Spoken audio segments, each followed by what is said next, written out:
We all know that you're addicted to Japanese games, and so we're going to oblige you with Wachenröder. Yeah, another Sega Saturn game that was just recently translated. So shout out to, what's the guy's name? Knight of Dragon. Play this. Yeah, play this mofo. This part was always in English. But like this part wasn't in English. So this is kind of nice. The loading, so go to... And then, okay, legit. So we're going to jump forward to Foggy City. So we got some pretty decent translations here. Yeah, I mean, like, I can see it's, like, rough, you know. The fonts are kind of big, but you know something? I'm not complaining at all. It's still, the words are still Japanese, but that's fine too. So how far in the game is this? After, like, the 4th or 5th fight. So this is a work in progress on the English translation. But it does have some faults to it, and this is a big one. Like a square? Oh, it's... Or the crashing. Oh, like it's crashed? Oh, yeah. But I do know a really good technique on how to get past this crash. So thankfully the saves carry over from the English version over to the Japanese version. Sweet. Let's put in the original Japanese version. Why don't you start off like where you left off? So as you can see, there is a significant amount of dialogue in this game. You think? Tactical RPGs, it's mostly just them literally graphic noveling everything in between. Hey, worked out for Final Fantasy VII. So is this like the way it usually is, like in 3D, or no? Oh yeah. So this game is 3D. This one guy is in 3D. Have you noticed this? He's like a 3D.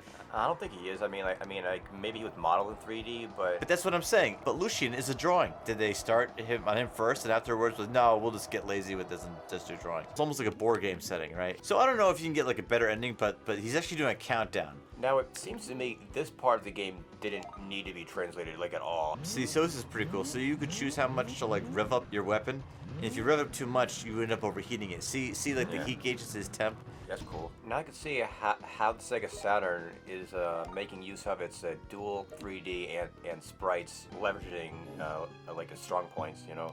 Oh yeah, so she's like a healing character. And so she's like the medic, is that it? So here's something interesting. See, it says AP. AP are your action points.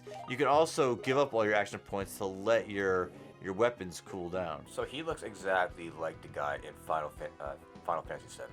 Every RPG character looks like the guy from Final Fantasy VII. Hey, do you think this game has a nude code?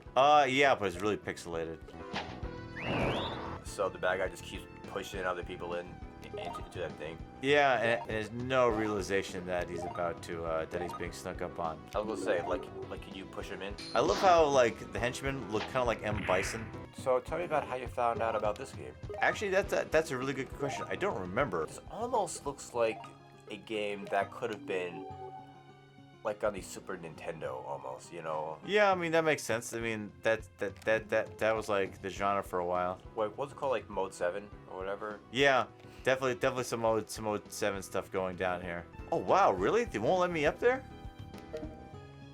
Well, I guess that guy's gonna die. So are there like any interesting dialogue scenes or cutscenes where like, I don't know, like romance or anything like that? Actually, no, there's no romance at all. Like, that's like different in RPGs, right? No, to be honest, I mean, like, if you like strategy games, this is great as a strategy game. Man, he just keeps dropping people into that lava. Or whatever. Yeah, he's all about murder. So I'm gonna crank it all the way up. Like, ah! It's like, oh, it's like, did somebody push me on my back? What's going on right here? This cutscene little... Oh, well, gee, if only I had the English translation, I could tell you. I was just like, oh, can't go on. I just realized it. I'm in a sewer level. Oh, yeah, look, see, you don't need to know any Japanese. It's like, hit this button. Hit this button. Hit the big red button. This almost looks like the Eat Candy sign on the ET for Atari. It's a shame that the translated version wasn't play tested all the way through, you know, or whatever. Or finished. I mean, like, yeah. Hey, listen, Dragon Knight or Knight of the Dragon. Seriously though, like, it is pretty awesome that the guy went through like all that work, you know. Yeah, I to get it started. At least. I think it is. I think it is a good proof of concept. Who brings a hammer to the sewer? This guy has it going on now. He's the only guy who brings a gun. Let me see if I can get the freaking horrible 3D animated cutscenes going. Yeah, here they go. So this happens like every time you do something, basically. And so like it takes a long time. Is that accurate? Yeah, it takes a long time, and as you can see, the graphics aren't that great. It just takes up time, and it's not graphically very good. Here's his special attack in 3D. Oh, he's totally. What the hell's that guy's name? Sky or whatever the hell his name Cloud. is. Cloud. There you go. I wonder how many people will get mad at me. How could you not remember the name of the greatest character ever? What's this girl's name again? Carol? Oh, Rachel? Okay, Carol. Carol. He goes on. He avoids the guy right in front of him, and he goes runs over and hits her. and he attacks the weakest one. It's like hey, so you be funny if I go around this guy and beat up his girlfriend.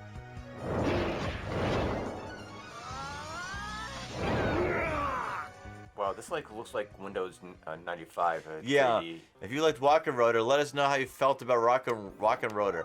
And if you if you really liked Wachenröder, what you should probably do is tell what's his Dragon Knight. She just John Wilkes spoofed her.